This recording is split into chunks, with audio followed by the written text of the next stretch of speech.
tudd ñoo ciy gis seen bopp waaye du tey ñi nga xamante ni ñooy askan wi ñoo ciy gis seen bopp en gros mu def benn économie ci situation pays boo xamante ni vraiment lañ ca doon xaarit gisuñu ko tax mu def engagement ngir joyanti. Ok alors pas beaucoup de commentaires man je pense juste que comme j'ai dit tout à l'heure on est en démocratie. am na droit xàll yoonam. Mais je pense que le plus grand défi pour lui ce sera de maintenir sur ce cap en termes de débat. xam nga politique Sénégal tey jii fi mu toll. dafa dépassé guerrier-lu. dëgërali baat donc politique Sénégal fi mu toll c'est un débat de fond. Et justement fekkee loolu la bëgg je pense qu'il aura assez de répondants maintenant nag comme je dis le grand défi à son niveau. C'est mu maintenir le niveau de ce débat. bi inflation am na bi mu amorcé. bailleurs yi ñu ngi dem. non c'est bien d'écrire un discours de le préparer pendant tout le moment de venir le jeter. Maintenant le débat jàpp ni lu mu gis la. ndaxte kaaralam yàggoon na. affronté woon na leen à un moment ci terrain politique bi. après mu def retrait ñëwaat ni mën nañu wax retour ak force. xam nga y a pas de souci. Le terrain politique il est ouvert j'ai rappelé tout à l'heure que bi ñu dem élection législative ñun de. ñëpp lañ bàyyi ñu dem. jéemuñoo bon bàyyiwuñ nit ñi ñu dem sax. ndax soo c'est comme si dañu si amoon kii mais jéemuñoo yàqal kenn. dañoo bàyyi ku nekk dem waxtaan ak sénégalais. même niveau lañ nekk tey jii ceux qui ont un projet pour des sénégalais ils ont le droit d'aller parler aux sénégalais en tout cas ñun sénégalais yi dénk nañ ñu ngi liggéey guddeeg bëccëg suba ak ngoon di rendre compte sénégalais yi. C'est les Sénégalais qui jugeront. Maintenant, comme je dis ça, vraiment c'est des débats pour entrer en matière. moo tax ñun vraiment ça ne nous ébranle pas je pense qu'aujourd'hui. Mais est-ce que du lu prématuré nga gis loolu ci ab opposition boo xamante ni déjà li mu décrire ñëpp ne fi la réew mi toll soo koy xool dafa mel ni comme ñi ko ñenn ñi waxee rëcculoo ngeen leen li ñu fi jëlee ki fi nekkoon seen prédécesseur mooy Macky. En fait je suis en train de me répéter ça c'est leur discours politique. Mais je pense que les Sénégalais sont à un autre niveau. Les Sénégalais sont à un autre niveau tey jii Sénégalais yi. référentiel bi ñu leen tegal. tey jii ñoom ñu approprié wu ko. xam place bi ñu jox moteur économique xam place bi ñu jox capital humain xam place bi ñu jox pôle territoire yi Sénégalais yooyu ñun ak ñoom foofu lañ toll tey jii. ñun tey jii soxna Aïda suñ défi fi mu nekk ñu nekk ci da ci dox mooy. Faire bouger les lignes au Sénégal, impacter structurellement l'économie du Sénégal, recréer de l'espoir, des compétences, des emplois dans les territoires, faire des territoires des lieux de vie dans ce pays-là. Impact boobu tàmbali na ndax. mi ngi si parce que comme je dis c'est un gros travail qu'on a commencé avec des résultats qui se sentent déjà. moo tax ñun suñ débat wala suñ questionnement foofu la nekk. comme neex tey jii ñoo wax Sénégalais yi lu leen neex mais Sénégalais yi dofuñu. Sénégalais dofuñu dina jàpp leen heureusement c'est des gens qui réfléchissent am ambition mais surtout sénégalais yi ñoo xam dañu leen a diggoon rupture la nekk ci rupture boobu tey jii ñu kontaan ci bég ci moo tax man je suis très confiant au-delà de la casquette politique que j'ai sur les pas qui sont posés et je pense que au terme du mandat sénégalais dinañ am occasion vraiment voir un changement significatif entre début 2024 et fin 2029 incha allah.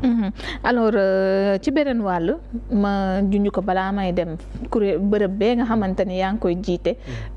bu ñuy wax capital humain moom xëy na dinañ ci junjaat lu bëri peut-être lu mën a accompagner li ca njiitu réew mi bëgg. waaye ñu dem Sahel parce que gis naa président de la président Pastef wala ma wax le premier ministre Ousmane Sonko wax na ci sax ndax jafe-jafe yi fa ne ndax terrorisme ba ma ngay yokk bu baax a baax gis nañ ko itam mu sax.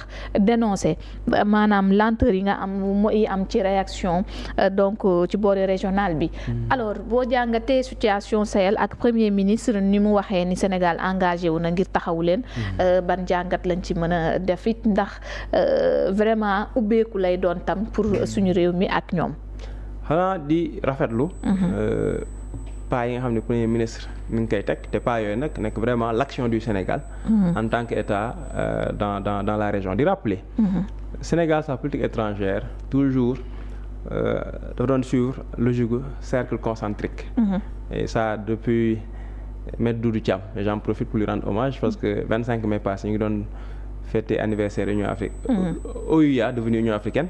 Mais ce que beaucoup de gens ne savent pas, c'est qu'à la veille de l'Assemblée générale, Maître Doudou Thiam nekkoon premier ministre affaires étrangères du Sénégal ak ministre affaires étrangères bu Libéria ñoom ñaar ñoo corriger les textes de l'OUA.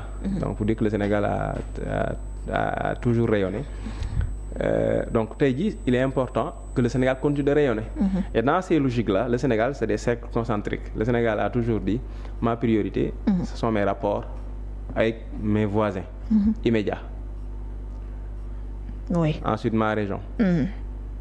Reste de l'Afrique et partenaires stratégiques, reste du monde. ñu nekk ci région boo xam ne tey jii dafa am choc yu fi am une grande insécurité. donte Sénégal ba léegi yàlla dimbali ñu mucc ci. même ñooñu bu ñëw biir Sénégal impact bi Sénégal ñu ngi koy dund.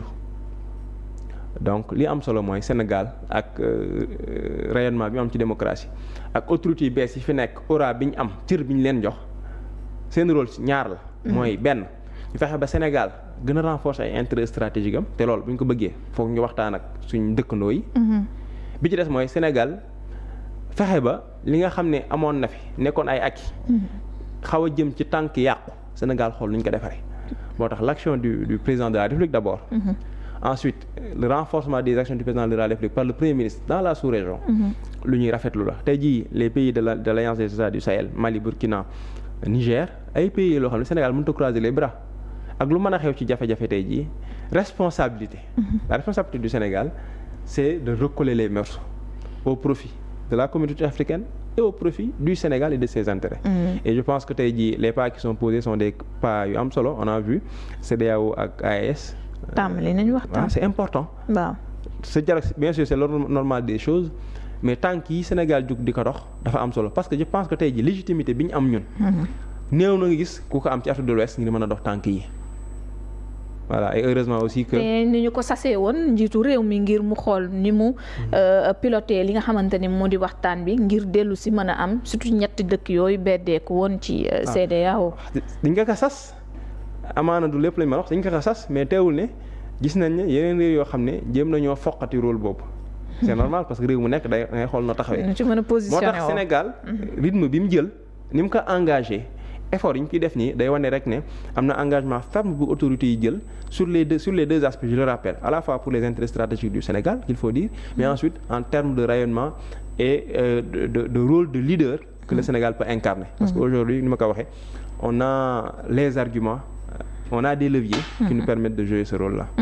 CEDEAO moom itam taxawaayam parce que dañoo tudd wàllu terrorisme warta yéex ci bu ñu xoolee fi tolluwaay bi nekk muy gën a monter parce que rappelé nañ ko ne Sénégal donte alhamdulilah mais ceinture de feu la nekk ñoom itam CEDEAO tamit le fait que ñu yeex ba le premier ministre d'ailleurs regretté na ko foofu it nees lañ mën a jàpp ci ñiy xool mbir yi di gën a avancer di laal plusieurs pays tey ci sur côté Sahel bi. xam nga boo nee ceinture de feu rek may xalaat sama mbokk APR yi ndax loolu lañ doon napp buñ tëj nit ñi rey nit ñi waxee ñu ne ceinture de feu moo tax ñuy def répression. Je rappelle que effectivement la menace est là. mais Sénégal ñi ngi sant yàlla et je pense que y a des raisons ñu gën a sant yàlla encore. Effectivement je pense que CEDEAO ni mu gérer menace sécuritaire bi ci région bi am na lu bëri loo xam ne d'accorduñ ci et ça il faut vraiment le dire. parce que tey jii fi ñu toll ak alliance des États du Sahel. ba Mali ak Burkina ak Niger génn lu mënoon a ñàkk la. mënoon a ñàkk la donc CEDEAO mënoon na am taxawaay bu gën a rafet taxawaay bu gën a réaliste gën a pragmatique. pour ñu mën a sauver l'essentiel parce que àdduna bi ñu nekk soxna Aïda. liñ bëgg lépp dañ ko am toujours ca nam gëne. donc relations internationales rapport inter-État ay toujours c'est des concessions c'est des compromis. et dans ces cas-là c'est des compromis heureux. Malheureusement la CEDEAO je pense a eu posture boo xam ne. c'était pas la meilleure des postures. Aujourd'hui maintenant il faut. Au niveau sécuritaire sentiruñu carrément seen loxo. Au niveau sécuritaire et sur d'autres niveaux maintenant ce qu'il faut dire quand même que c'est une question qui reste très complexe. Parce que tey jii la CEDEAO également ses moyens ce sont simplement les moyens des États qui composent la CEDEAO. À ce niveau ça veut dire quoi? Tous les États ne sont pas comme le Sénégal avec un appareil sécuritaire relativement professionnel. Donc il y a des efforts à faire en interne dans ces différents États-là, mais surtout que l'organisation quand même soit beaucoup plus pragmatique en termes de réactivité. Ouais. Parce que menace bi yàgg na. boo rappelé 2012 il y a eu la MICEMA. C'est-à-dire que la CEDEAO a voulu intervenir. Mais n'a pas pu regrouper les moyens pour intervenir à l'époque. Ça veut dire qu'aujourd'hui, dans la CEDEAO en interne, il y a des réformes à faire. Maintenant, ces réformes-là, il faudrait qu'on les fasse ba mat sëkk. Non seulement sur l'appareil sécuritaire, si on parle d'appareil sécuritaire pour la CEDEAO, donc le dispositif sécuritaire en tout cas, mais également le dispositif politique de la CEDEAO. Parce que le problème de la CEDEAO également, c'est la perte de crédibilité. Et ça, c'est le double poids, double mesure qu'on voit. Donc CEDEAO, si vous avez une réforme, waa AES tey jii bu ñu ñëwaatoon CEDEAO xayrun ñu ñëw moo gën jàpp naa ne moo gën xayrun waaye bu ñu ñëwut tamit sur l'essentiel qu'on puisse se retrouver pour ne pas perdre. Parce que am na loo xam ne buñ ko ñàkkee du yem AES rek ñëpp la na retour. Donc ñu booloo ci priorité yooyu apporter ensemble une réponse notamment sur la sécurité. Alors yaa ngi jiite ONFP ñu ngi la tabb su ma juumul juin 2024 juin 2025 nga war fa am at daanaka liggéey bi ci ëpp def nga ko alors